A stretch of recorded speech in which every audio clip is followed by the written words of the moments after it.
Quando você vai conversar com as pessoas sobre Maria, eles não sabem quase nada. Mas quando eu falo nada, é nada mesmo. Nós precisamos, por isso que eu falo para vocês, leiam Bíblia, gente. Estuda Bíblia, gente. Se entrarem comigo numa discussão bíblica, não ganham de jeito nenhum. Porque eu faço questão de aprofundar nos textos bíblicos para ter argumento contra estes, que não nos respeitam e nos acusam de idolatria, que a igreja católica é a besta, que nós não sabemos nada, eles é que são os salvos. Para mim não cola. Não cola, não convencem e perdem. Se entrar numa discussão, perdem. Antes de você falar qualquer coisa de Maria, de Nossa Senhora, ou da minha senhora, porque não é sua, deixa eu te falar 3 coisas, só 3, sem te agredir. Meu filho, um arcanjo, não é seu parente não, é seu tio, sua prima, não é você não, é um arcanjo. Ele aproxima da Virgem Maria, ele se inclina respeitosamente e ele a saúda. Ave, ó cheia de graça, em nome de Deus. Quando a Virgem Maria vai na casa de Isabel, que é prima dela, Isabel não fala, ô prima, entra aí. Não, ali não é mais a prima dela. Mater Domini, a mãe do meu Senhor, a mãe do meu Deus. De onde me vem a alegria que a mãe do meu Senhor me venha visitar. É uma honra para mim. José não queria assumir Maria porque ela estava grávida. E ele sabia que não tinha dormido com ela, o filho não era dele. O anjo aparece e diz, não temas assumir Maria. Tudo que foi feito nela é obra do Espírito Santo. Maria, quando reza o Magnífica na casa de Isabel, porque se é evangélico, é para ler o evangelho todo e não aquilo que me interessa. Maria disse, todas as gerações me chamarão de bem-aventurada. Isso é princípio bíblico. Se é para seguir Bíblia, vamos seguir a Bíblia toda. Todas as gerações me chamarão de bem-aventurada. O que é bem-aventurada em português? Bendita.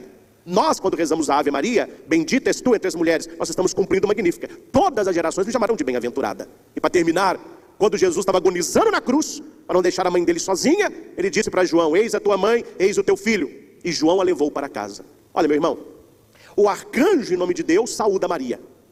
José assume pela ordem de um anjo. Isabel, repleta do Espírito Santo, diz que ela é a mãe do Salvador. João a leva consigo para casa. Preste atenção no que você vai dizer. Para você falar mal desta senhora, você tem que ser melhor que um arcanjo, você tem que ser mais justo que José, mais cheio do Espírito Santo que Isabel, e amar Jesus mais do que João. Desde Pedro até hoje, a igreja nunca abandonou a sua fé.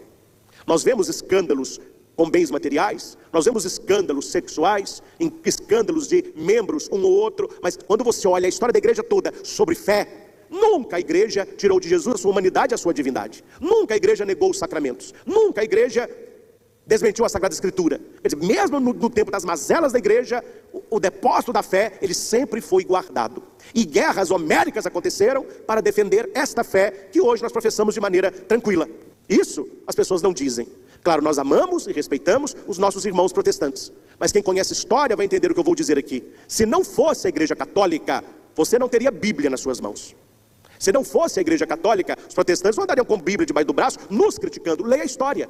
Quando surgiu a primeira igreja protestante, a igreja estava com os seus originais há anos, copiando, os monges copistas, guardando os pergaminhos, os tijolos, os originais bíblicos que se encontram na Santa Sé. Ou seja, nós guardamos a fé. É uma instituição pecadora? Mas é uma instituição que leva a nossa fé muito a sério. Ela leva a sua salvação muito a sério. Segundo Samuel 6, Davi e o povo partiram de Balé-Judá, lugar da arca, subindo as montanhas. Lucas vai dizer, Maria partiu para a região montanhosa da cidade de Judá.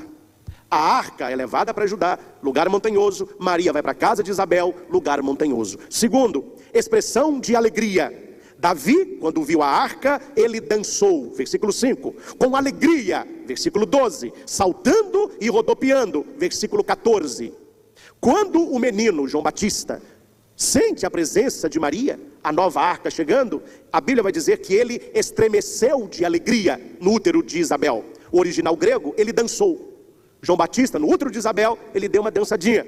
Por que o menino faz isso? Porque Davi, quando viu a arca, ele dançou. Davi dança para a arca do Antigo Testamento, João Batista dança para a arca da Nova Aliança. Terceiro paralelo, a arca subiu entre aclamações, gritos de alegria. A Bíblia vai dizer que Isabel, quando ouviu a saudação de Maria, ficou cheia do Espírito Santo e com grande grito exclamou. Claro, a gente lê na Bíblia. Bendita és tu entre as mulheres, bendito é o fruto, tendo isso que eu estou lendo. Isabel gritou isso aqui. E por que Isabel grita? Porque Davi gritou na presença da arca de Deus, e Isabel grita na nova arca da aliança.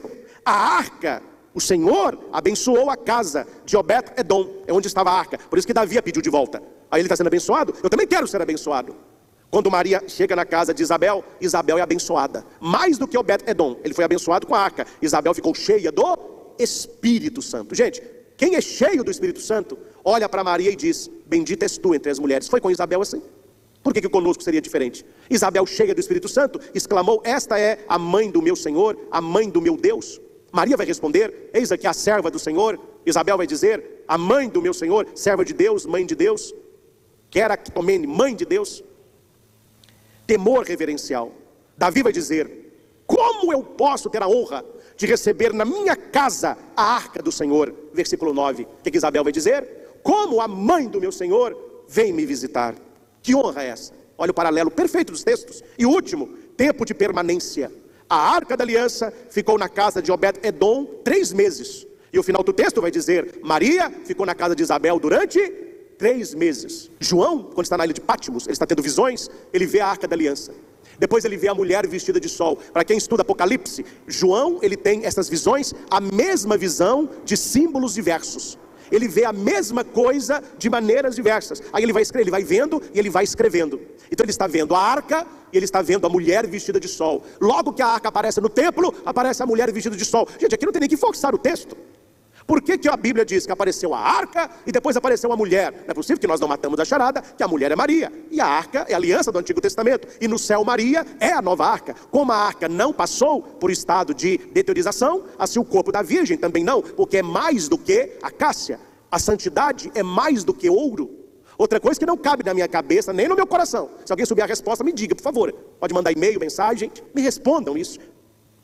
Se a terra onde Jesus pisou é santa, imagina a mulher que o gerou. Se a terra onde Jesus colocou o pé é chamada até hoje de terra santa, imagina o útero que o carregou. Se a terra é santa, muito mais santa é a mãe, gente. Como que nós aceitamos que a terra é santa, mas que a mãe não é? Um pedaço de terra para muitos vale mais que a Virgem Maria.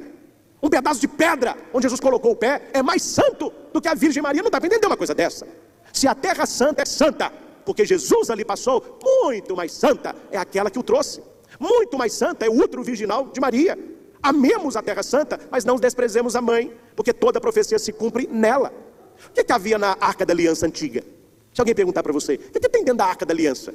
Tem gente, vai me desculpar, mas não sabe. Não lê Bíblia, não estuda, não sabe. O que tem dentro dessa... Vai ter alguma coisa da arca? E tem, meu chapa. Vai ficar andando com a arca para cima e para baixo vazia. O que tem na arca? Tem as tábuas da lei de Moisés, a lei mosaica, os 10 mandamentos. Tem um pote de material nobre com o maná, o pão que caiu do céu. E tem o cajado de Araão, quando ele floriu. Está tudo lá, na arca. São sinais da presença de Deus. Gente, não é possível que a pessoa não entenda uma coisa dessa. A lei, o maná e o cajado. Quando Maria está gerando Jesus, ela é a nova arca da aliança. Quem é Jesus? O judeu vai dizer que os 10 mandamentos se chamam as 10 palavras. Nós falamos 10 mandamentos. Os judeus falam 10 palavras. Quem é Jesus que está no útero de Maria? A palavra de Deus que se faz carne. E o verbo de Deus se fez carne e habitou entre nós em Maria. Na arca, a lei do Antigo Testamento. Em Maria, a própria lei feito homem. Na arca do Antigo Testamento, uma vasilhinha com maná. No útero de Maria, o pão da vida. O verdadeiro maná. A Eucaristia, Jesus Cristo. Essa vasilhinha pequenininha que estava dentro da arca é simbolizada no nosso altar pelas âmbulas. Aquele objeto que o ministro vai distribuir a comunhão com o padre. Aquela âmbula simboliza este vasinho que estava dentro da arca da aliança. O cajado de Araão agora é o quê? O báculo de Jesus, que é o bom pastor. Jesus não é só um profeta, ele é o próprio bom pastor. Se veneramos a arca da aliança, por que não veneraríamos Maria? Se para o judeu é sagrado a lei, o maná e o cajado, para nós muito mais que Cristo, a plenitude da revelação. Se o judeu não aceita dizer que a arca foi destruída, mas ela foi arrebatada, muito mais Maria. Outra coisa que nós não entendemos, que aceitam que Elias foi arrebatado, Eliseu foi arrebatado. Muitos do Antigo Testamento estão com Deus, mas eles foram, mas Maria ficou, sendo que Maria é superior a todos eles. Então precisamos entender a nossa fé cristã católica, precisamos entender a devoção a Maria Santíssima, e nós devemos ter esta devoção a Nossa Senhora. A nossa igreja católica, a nossa fé cristã está do jeito que está, porque perdeu-se o temor a Deus. Perdeu-se a fé em Deus. Se fala muito mais para agradar do que para converter. Pessoas dentro da igreja com cabeça protestante. Pessoas que vão à missa e que não têm uma devoção mariana. Pessoas que nem um terço na vida já rezaram. Nós estamos brincando de ser católico, brincando de seguir Jesus Cristo. E aquela frase que as pessoas não gostam de ouvir, mas deve ser dita a muitos da igreja. Nós estamos preocupados em trazer o povo. Tem que pôr uma meia dúzia para fora. A porta da igreja é serventia da casa. As pessoas estão levando a fé de qualquer jeito. Com Jesus nós devemos ser cristãos católicos convictos, profundamente marianos, profundamente eucarísticos. Se assim não for, não vale a pena. Não vale a pena ser um católico de meia boca. Não vale a pena ser um cristão mais ou menos. Você está perdendo tempo. Me desculpe a franqueza, gente. Não vou mentir para você. Se você não é um católico fervoroso, alguém que conhece a escritura, alguém que tem relacionamento, eu estou falando de relacionamento, não estou falando de religiosidade não. Religiosidade não está segurando ninguém. A pessoa é católica hoje, é batista amanhã, é espírita na quarta, é da Universal na sexta. Estou falando desse povo não. Isso aí é folha de bananeira, vai para onde o vento toca. Estou falando de um catolicismo arraigado. Você amar a igreja como você ama a sua mãe. Você amar Maria como a sua mãe da terra, uma mãe do céu. Não que você só tenha uma... Não, você sente. Você sente o direcionamento, você sente a proteção, você tem necessidade do terço. E se você quer uma boa oração, eu lhe dou uma boa oração. Senhor, ensina-me a amar a tua mãe como tu mesmo a amas. Só essa oração. Ele vai te convencer quem é esta mulher. A mulher que o deu a vida. A mulher do mistério da encarnação. A mulher do Gênesis e do Apocalipse. Eu digo por mim. Espero que você também o diga. Quem sou eu sem a Virgem Maria? Quem sou eu sem a devoção mariana? Que nós percorramos este caminho. E que nós possamos, meus irmãos, no mundo que nós estamos vivendo, cada vez mais distante das coisas do céu, vamos segurar nas mãos de Maria.